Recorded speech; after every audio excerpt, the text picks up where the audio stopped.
I looked at my wife of 5 years and said, Aaron, it's him or me. No intermediate options. She sits next to my nominal boss, Plato Giannis, and holds his well-manicured hand until I speak. And then she took her hand away. An expression of confusion and fear appeared on her beautiful face. She shook her head in surprise, causing her blonde hair to glisten in the lamplight. Just for the weekend, on Monday everything will be back to normal. Can't you have some fun with Elle for now? Elle is Elle Logan, real name Ellen Johnson. She sits next to me and has been making very intense attempts to seduce me for the last few hours.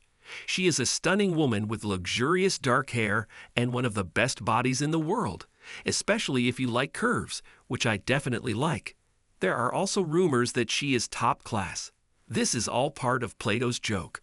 When Aaron and I were invited to this island for a weekend, it was assumed that he just wanted to get to know me better. I am a famous author, and he bought the corporation that published my work. This happened about 3 months ago, but in fact, the whole weekend was organized so that Plato could have sex with my wife. I am an average writer, author of detective novels and thrillers. My hero is Rick Rocker. Sometimes he solves the mysteries of locked rooms, and sometimes he dives off a cliff to escape crazy people. He also has a varied and interesting sex life, putting beautiful women to bed in no time. He is a martial arts expert and trained assassin. All in all, a jack of all trades. He is fantasy wrapped in a thin layer of reality, and the books sell well. But the publishing house has several more important and better-selling writers. I just have a beautiful wife who attracted Plato. They met at a gala dinner and dance that Plato, Mr. G, threw for his stable of writers and editors. The party was impressive, and Erin was impressed. She was especially impressed when she and Mr. G danced to several musical numbers. He is polished, 10 years older than 28-year-old Erin. He has long dark hair and is a large man. As I watched them dance, I saw that he also moved deftly. When the group took a break, they both returned to our table and Mr. G said, "You have a wonderful wife, Donald, and she dances beautifully." I nodded. The lack of response from me seemed to stump him for a second. Then he said, "Well, it's time for me to take care of the other guests." "It was a pleasure, madam." Erin smiled and replied, "Mutually, Plato." I looked at her. No doubt she moved too quickly from Mr. G to Plato. I asked, "Impressed with my boss?" "Yeah, he's just adorable." And she gave me a lecherous grin. "Well, let's see whose wife he snags next, huh?" She turned out to be the wife of one of the editors, and during the evening, 3 more. All this happened a month ago. My name is Donald Lake. There is no nickname, height about 6 feet, weight 169 pounds, curly brown hair, blue eyes, 30 years. I am in good physical shape and athletic. Erin is also in good shape. She practices fencing. It is a sport of skill and coordination. And it was there that I met her, at a fencing lesson that she taught.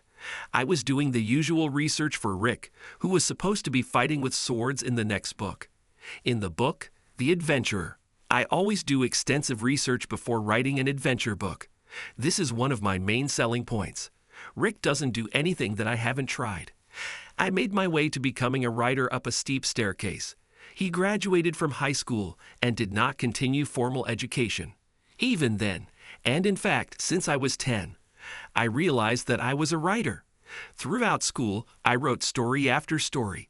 2 stories I wrote in high school were published, albeit in obscure literary magazines. I considered myself a serious writer until I had to work for a living after finishing school.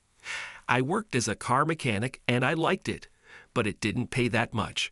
And I started writing thrillers, and miracle of miracles, one of them sold. Then another one, and another. My current publisher signed me after I sent them my first Rick Rocker novel. They gave me an editor, Sally Baker. We immediately found a common language with her. She is a sweetheart, but deeply married. She had children in elementary school at the time. It was while working on the second Rocker book that I met Erin. I finished the book after receiving advice from her about a sword duel, and we went on several dates, which soon ended in bed. Everything in bed was fantastic. We hit it off right away, and I know that both of us were delighted with it. When we met, Erin was working in her own music store. She is not a rich woman and was able to survive the initial stages of starting a business, thanks to loans from a family trust. In one section of the store, all kinds of instruments were sold, and in the other, there were recordings of music of all kinds and sheet music. So fencing is just a hobby. When we got married, she was 23 years old, and I was as happy as I thought it was possible to be happy. We had plans for children, and very soon. But my publishing house was sold to Mr. G, or Plato, as Erin says. One day, Erin came home excited. "Donnie, next weekend, Plato invites us to his island." I stared at her. "You mean Mr. G? How more precisely, why are you telling me this and not him?" "I ran into him last week. We had lunch. Then I gave him a tour of the store. Today he called with an invitation. He says he wants to get to know the writers better. I'm sure he will be in contact with you soon. But my question is, has he been in contact with you? And how many of you has he been in contact with?" She turned slightly pale. "Nothing like that happened, Donnie. You're paranoid." "No, not paranoia. Tell me why you didn't mention lunch and shopping until today. This was last week, right?" She turned away. "Okay, Donald, he kinda hit on me. I blew him off, but I didn't say anything because I thought you'd get in trouble. He is the owner of the company after all. And now you seem delighted with the idea of visiting him on the island. I've heard about this place. How many more people will be there? Just you and me. He has a special friend who will be there too. Well, and the staff, of course, all in order to get to know you better.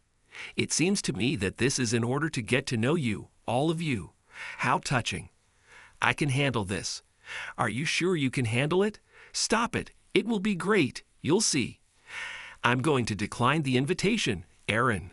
It's too dangerous for us. Donnie, no please. We will have fun. Sorry. She sulked for the rest of the evening. The next day, I called the main office and asked for Mr. G to speak. And he called me back 15 minutes later, saying, "Hello, Donald. Looking forward to our weekend on the island." I refuse, Mr. G. I don't feel comfortable. It seems my wife knew about it, but not me. In fact, I think she had lunch with you. But she didn't tell me about it. She said that you were pestering her, and she was afraid that I would react badly if I told everything to me, and she's right. Donald, I actually appreciate Erin on several different levels. She is very attractive, but I can ignore it. She is an entrepreneur like me, and you are one of my most profitable writers. I just want to get to know you both better. Sorry, Mr. G will not work. It's a shame that you feel that way, Donald. I wish you would change your mind. I'll keep the weekend open. At this point, we separated. About 3 hours later, as I was finishing the next Rick book, I got a call from my agent, Brock Levin. "Don, you declined Mr. G's invitation." "Why? How do you even know about this, Brock?" "The vice president of sales called me. He insists that you should go. Otherwise what? They may under-advertise the new book, which will cost you dearly, and me since we both live from interest." "Did he threaten this?" "Not directly, but the threat was made. This guy plays a tough game." I said, "I'll contact you, Brock." After hanging up, I emailed Sally the end of the new book with some instructions. Later she called and we discussed everything. In the meantime, I studied Plato Janus and his island very intensively. The island was called Hedonism. In Greek, it means pleasure, pleasure island. As I delved deeper, I found several stories of sexual outrage on the island. And there was mention of 2 cases of divorce, where the island was mentioned as the basis.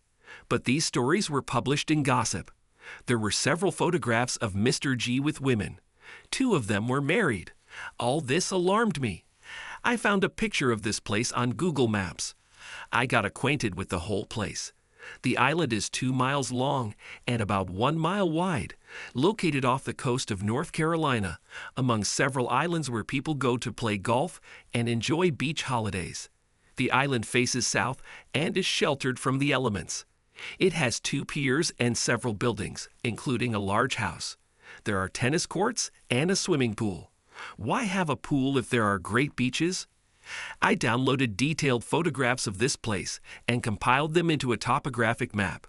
It seemed to me that to get there and back, you would need a decent boat or seaplane.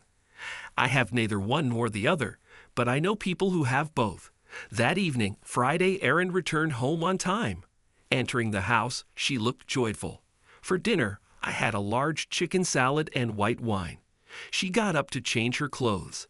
While they were eating, Erin said, "I heard that you may have changed your mind about not going to the island." I looked at her. "Where?" "Plato said that you can change your mind." "At lunch?" "No, silly. He's in New York, and we're here in good old Virginia. He called me. He has an apartment in McLean." "How do you know he's in New York?" "Don't turn your paranoia on me, Donnie. He mentioned this. He said that if we agreed, he would order his plane to take us from the national airport. But we won't agree, Erin." "I haven't changed my mind." "Crap. Donald Lake, you are so stubborn." "Erin, you can go. I won't be able to have a good time there because I'll worry that we'll end up getting divorced." "Are you going to sleep with him?" "I won't go without you, Don." "How can you?" "If I go alone, anything can happen, and it will happen. When you return, we will never sleep together again." "Donnie, I can't say I'm not attracted to him, but you and I are still hotter than ever, so I wouldn't take that risk." "I won't, so I believed you." "Do you believe it?" "Don't believe me at all. Now is the time when my trust tank is almost empty." She quickly got up from the table, spilling the wine. "Crap, look what you made me do." I started laughing at her. She realized how stupid that sounded and joined me. This turned into hugs and kisses, which led to a trip upstairs. It took a whole hour. The unpleasant topic receded. As we lay in bed, Erin said, "I won't risk this for some billionaire." I swear, I noted that she seemed to assume that we would go to the island after all. Otherwise, what risk is she talking about? And said, "Okay, then it's decided." She tensed, but she didn't say anything. I asked, "Why are you so eager to go on this trip?" "Only the truth, not bullshit." She didn't answer for quite some time. Then she said, "It seems exciting to be with such an important and influential guy." "Sorry, I didn't mean with, but only communicate you." "Erin, I studied it. He was born rich. Of course, he made a lot more money himself, but he had a huge heat start. And he chases women, just like you." "Okay, well, I still believe that everything will be good and fun." I thought about it. We were ready to start trying to have children. If Erin was going to stray, now would be the time for her to do it. And if so, I thought I would like to find out about it now and not when we have children. I used to love her. She is smart, lively, and damn sexy. But it also had to be truthful, and now I doubted that. "Okay, Erin, we can go. But I warn you, if you end up under this guy, we're screwed. There will be no turning back, understand?" "Yes, understand. I'm so glad we can do this." I decided that the warning I had just given was the last. Either she is a worthy wife or she is not. Temptation will become a test. Time will show. The next day, I accepted the invitation and made contingency arrangements with my friend. I'd also checked the availability of cellular communications on the island. It's there, but just in case, I took my satellite phone with me. The small plane we flew in from National landed at a small airport where we were met by a black man named Simon. He took us to the pier, where we boarded a boat with a nice cabin and a powerful engine. The boat was driven by another guy, Charlie, and after about 40 minutes we docked at the island. Erin and I spent time looking at the ocean and other islands. Simon told us where we were and outlined what there was to do on the island. He is a nice guy, bigger than me and muscular. He has a wonderful smile and laugh. As they approached the pier on the north side of the island, Erin was in front and Simon said, "You don't seem very happy with the trip, Mr. Lake. Call me Don." "I have doubts." "How long have you been working on the island?" 6 years to Mr. G. "Therefore, I expect you to know why I have doubts." "Then why did you come?" "If you're that worried, to see what happens." "You're also his bodyguard, aren't you?" "Yes, in case something happens." "Well, he's a big guy. I'm sure he can take care of himself." "Yes, you could say I'm here just in case." Once or twice things didn't go well, but in those days I was not needed. Looking at you maybe. I'll be ready, I value my work. Are you armed? No, well I have a knife. But knives are everywhere. Are there guns on the island? No, not allowed. I assume it's in the memo you received. Yeah, but I don't really trust her. I'm not a very trusting guy these days. No firearms, I warn you, you won't need it, no matter what happens. The boat was pressed tightly against the pier, and Simon and the young man on the pier tied it up. Simon gave Aaron his hand, and I jumped off the boat. Simon looked slightly worried about this. I accompanied Aaron towards the big house as Simon had indicated. Mr. G met us when we arrived at the house. He was dressed casually, wearing swimming trunks and a sleeveless shirt. With him was Elle, the most beautiful woman in the world. I looked at her as I found out who else would be there with us. That's how I found out that she was actually Helen Johnson from Jonastown. She was the semi-official mistress on the island, as well as in several houses owned by Mr. G. There was a time when she could be seen in the company of other noble men. Not so often anymore. Mr. G appears to have received an exclusive agreement, at least in some way. Mr. G extended his hand to shake, and Ella hugged Aaron. G then hugged Aaron, and Ella hugged me. She smelled and felt great. During the hug, her lips touched my ear. We were taken to a large room and offered drinks. It was 1 o'clock in the afternoon, and we had a light snack on the plane, but a small buffet was laid out for us.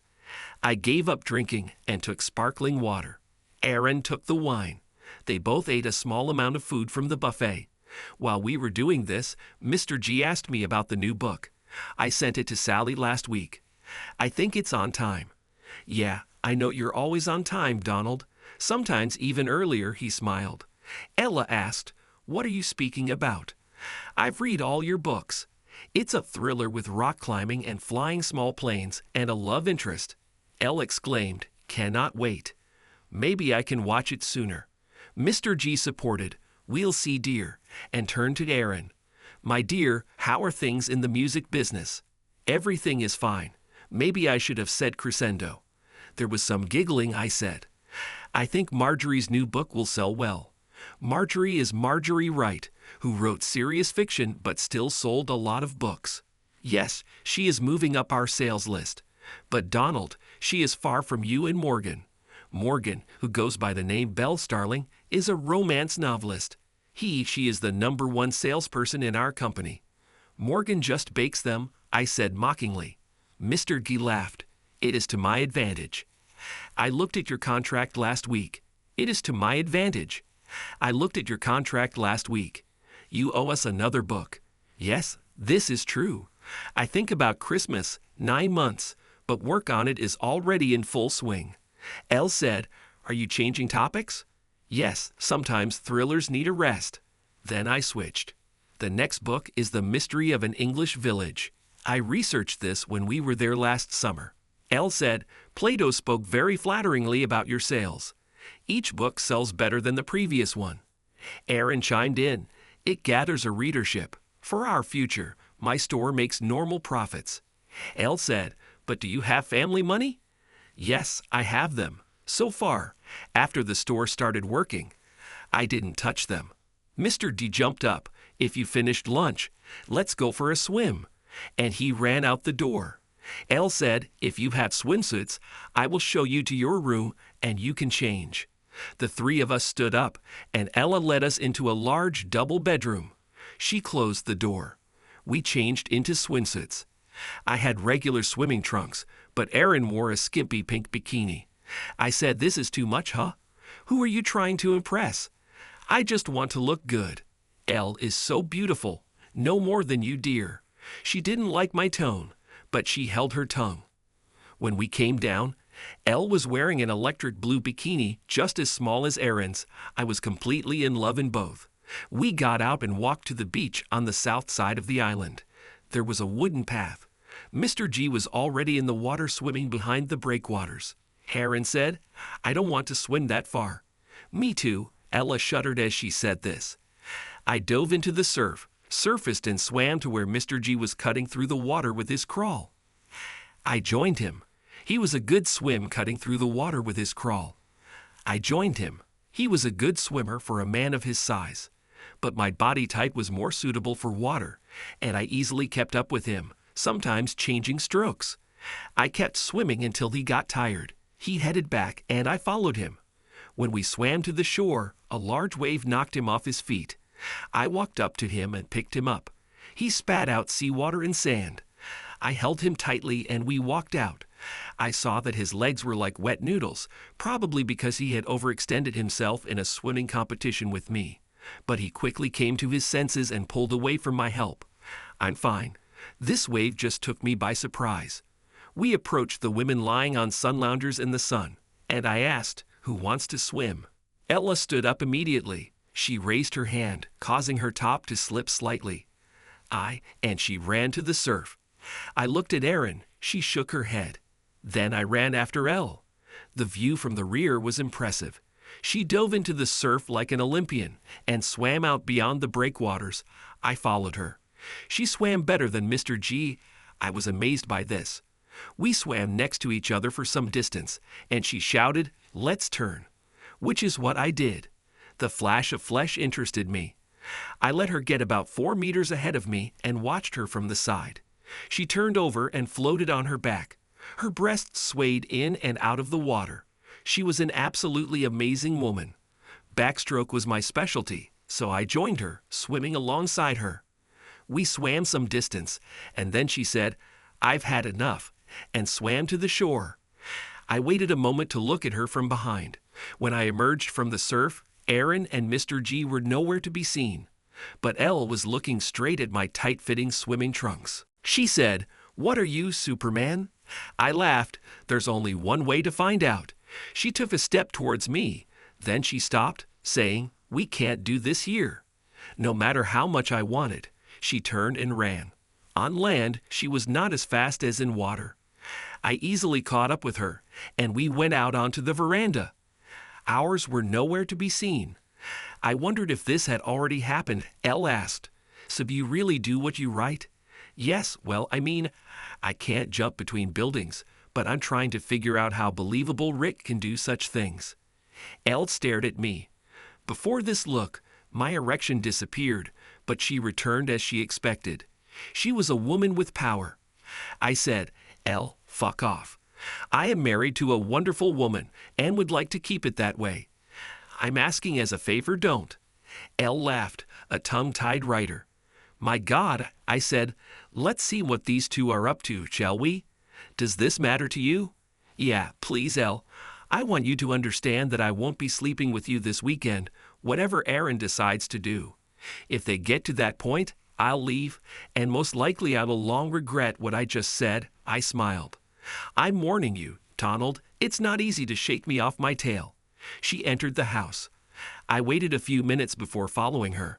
When I went upstairs to change clothes, I saw no one. But when I entered our room, the shower was already running. As soon as I heard it, it stopped. No votes. Erin opened the door, wrapped in a towel.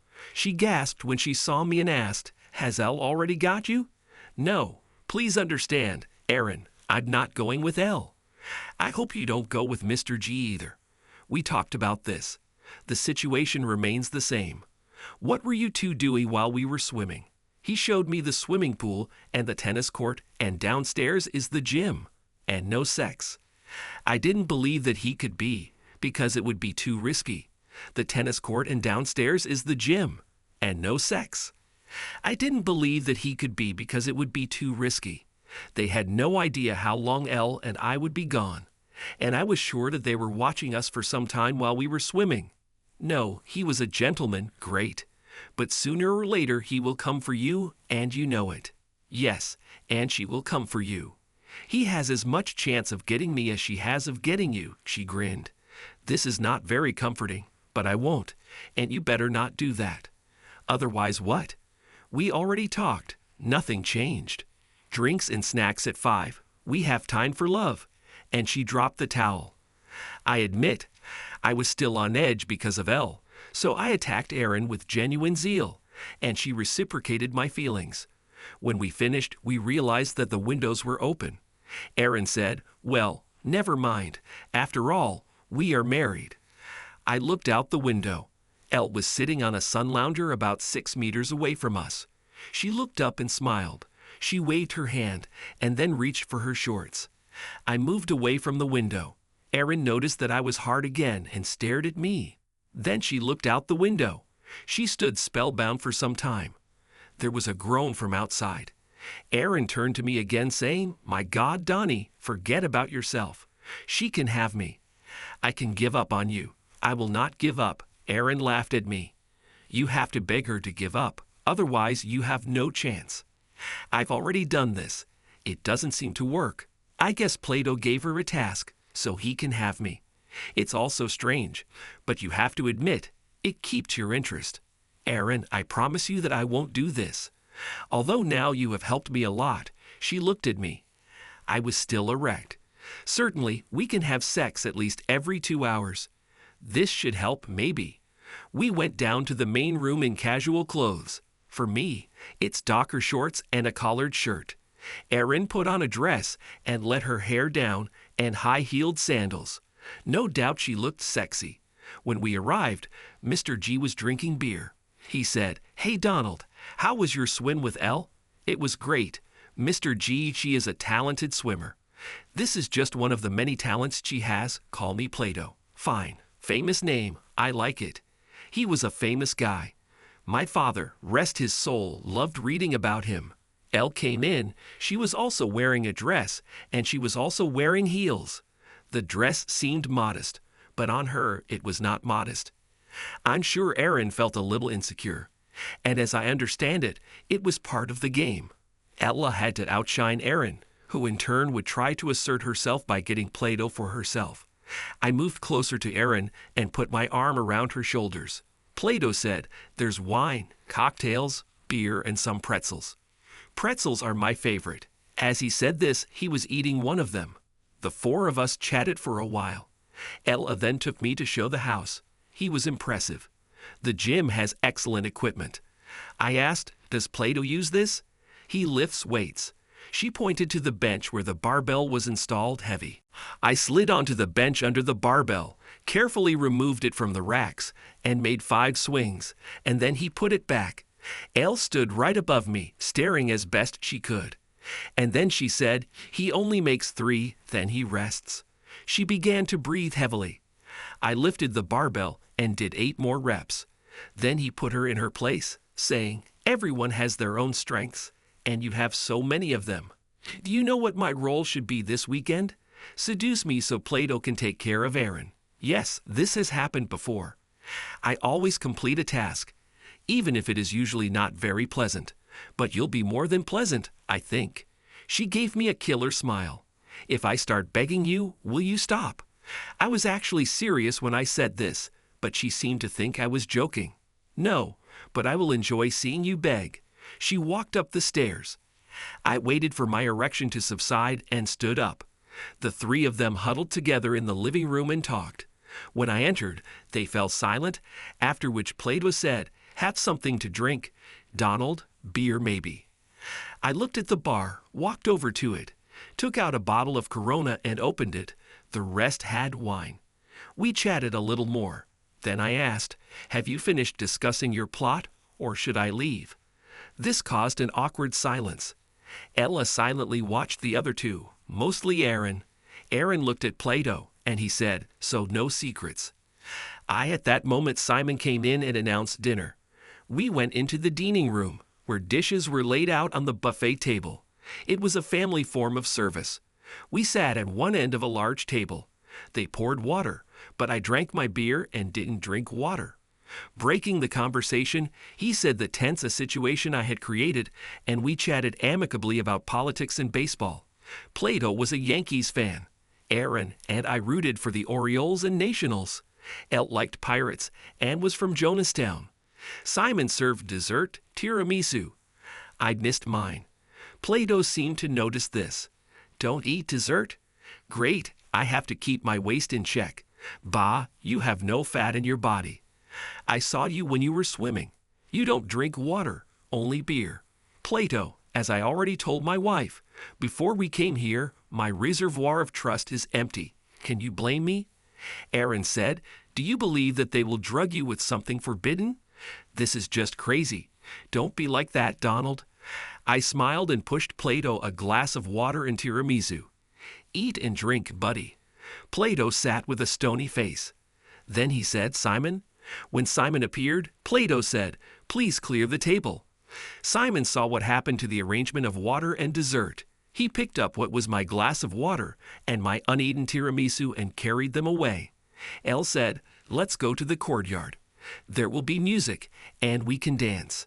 Aaron and Plato remained silent. I stood up and gave Elle my hand.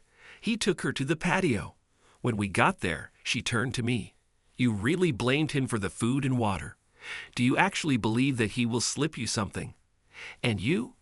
"Maybe. I wouldn't think so. But he took neither one nor the other, and he asked his boyfriend to take them away. The other two came out and soft music started playing. I walked up to Aaron, took her by the elbow, and led her away from Plato and into the open area. We danced. She usually dances well, but at first she was shy. Although then I relaxed. She pressed herself close to me and whispered in my ear, "I love you, Donnie, always." "I love you too, Aaron." We danced on. The music ended, and we sat down at a table with Plato and Elle. Then the music began again, and Elle stood up, extending her hand to me. She took me to the floor. We danced. I saw Plato dancing with Aaron. Elle may have been the world's best distraction. With her sweet, subtle scent and the curves of her body, she put me into some kind of trance. Every time she worked on me, I was immediately delighted. And this time, too, I saw Plato's hands on Aaron's butt, and I didn't see her pushing them away. I pulled away from Elle, walked the short distance to Aaron and Plato, and just stood there and looked at them. Aaron saw and tried to move away from Plato. He continued to keep his hands on her ass. She lightly pushed him on the chest and said, "I don't want problems, Plato. Let go." He let go, but he took her hand and led her back to the table. Ella came back after me, and we sat down. She was very close to me. Aaron held Plato's hand as they sat next to each other. Plato said, "I'm very disappointed in you, Donald. Ella is a fantastic lover. She will give you one of the most powerful and delightful experiences of your life, and yet you are depriving her of this chance. I have a wife, no trading." This is how we came to what was discussed at the very beginning. I turned to Aaron and said, "Either he or I. No intermediate options." She removed her hand from his, but she looked at me and said, "It's only for the weekend. On Monday, everything will be back to normal. Can't you have some fun with Elle for now?" I looked at her closely. "And you will do it? No kidding, yes or no, even if it means it's over between us?" "No, I don't understand why it should mean that, but I won't." I extended my hand to her, and she took it. I pulled her towards me and gave her the hottest kiss I could muster, running my hands up and down her body. And then he pulled away. Tears came to my eyes. I breathed out the words that nearly killed me. "The very fact that you would agree to have sex with this guy means that everything is over between us. It's all over between us." I turned and walked towards the stairs. She screamed, "No, Donnie, no." I got to the top of the stairs, grabbed my bag that I had packed earlier, and walked out the back fire escape. I made the call and ran into the darkness sobbing. While I was running, I still heard screams. About 20 minutes later, I heard a plane. He splashed down near the southern dock and swam up to me. My buddy Todd Jacobs was flying it. I was walking towards him when Plato and Simon appeared behind me. Plato shouted, "No, you idiot. You can't escape. You should stay here and calm your wife down." He rushed at me. I was already at the pier. Plato was uncontrollable and in no condition to fight. Simon stayed away, perhaps because Todd had a gun pointed at him. I threw Plato into the water. He floundered there, shouting, "You're fired, asshole, do you hear me? Fired." I boarded the plane and Todd taxied. We flew to a small lake near Dulles. He had a car there for me. I paid him for the service and went home to Alexandria. The road was dark and lonely. Our house was also dark. I entered it. I looked around. Photos of us in happier times, photos of our relatives. I was shocked and just sat in the chair staring into space. That's how I fell asleep. At 8 in the morning, I was awakened by the sound of a car outside. I looked out and saw Erin getting out of some rental car. She carried her bag to the door, unlocked it, and went inside. I stood and looked at her, and she stood motionless, looking at me. She looked terrible, probably no better than me. She said, in my entire life, I've never messed up like that, and I never will again, never. I don't want to lose you, Donnie. I shrugged. Erin, what did you think would happen when you decided to let Plato use you? Did you think that I could not notice this because of Elle? I was stupid, Donnie, so stupid. Well, tell me, did you and Plato set all this up? She looked down. Not really. He suggested that when we get there, there might be a substitution. And to be honest, I foresaw this in advance. I thought I would say no, and that would be the end of it. But you didn't say no. You said yes, only if you go with Elle. I saw how much you wanted her. You were on edge being around her. And then do you think we'd rekindle our marriage and have kids and all that? When we both knew that we couldn't trust each other, I saw it as a sideshow, when we both would have an exceptional experience. I smiled. I can understand why you thought my experience with Elle would be top-notch. But why did you think that Plato would be better than me?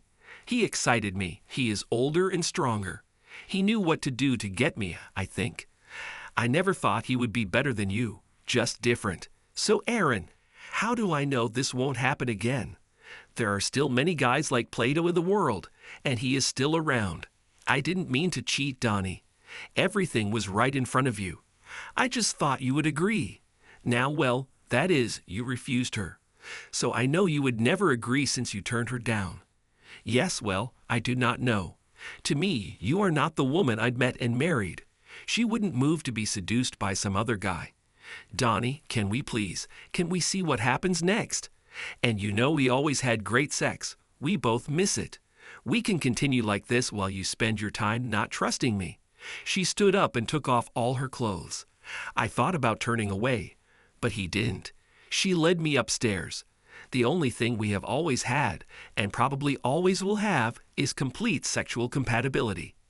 As soon as we get into bed, we always get together, so I let her go home. 10 years later, I picked up the kids from the school bus. It was 3.15. Jessica is 8 and Robert is 6.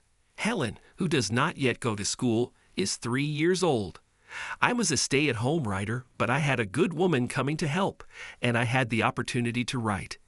It took over a year before I trusted Erin enough to let her come off the pills.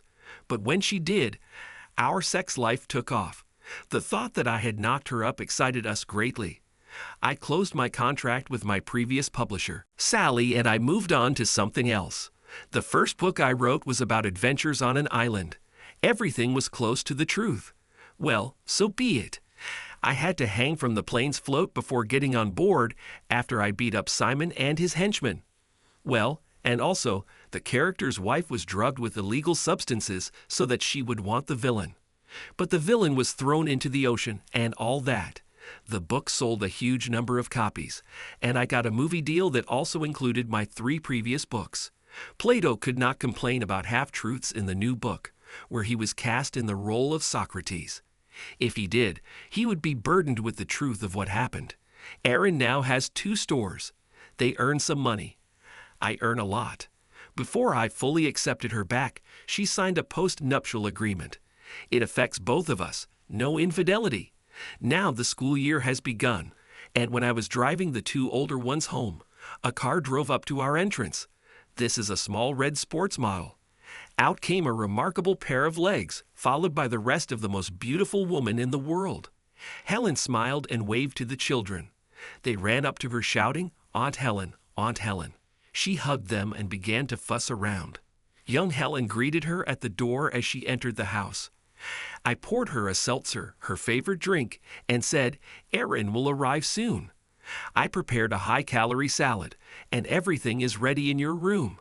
But that's a completely different story. Thanks to everyone who took the time to listen to today's stories.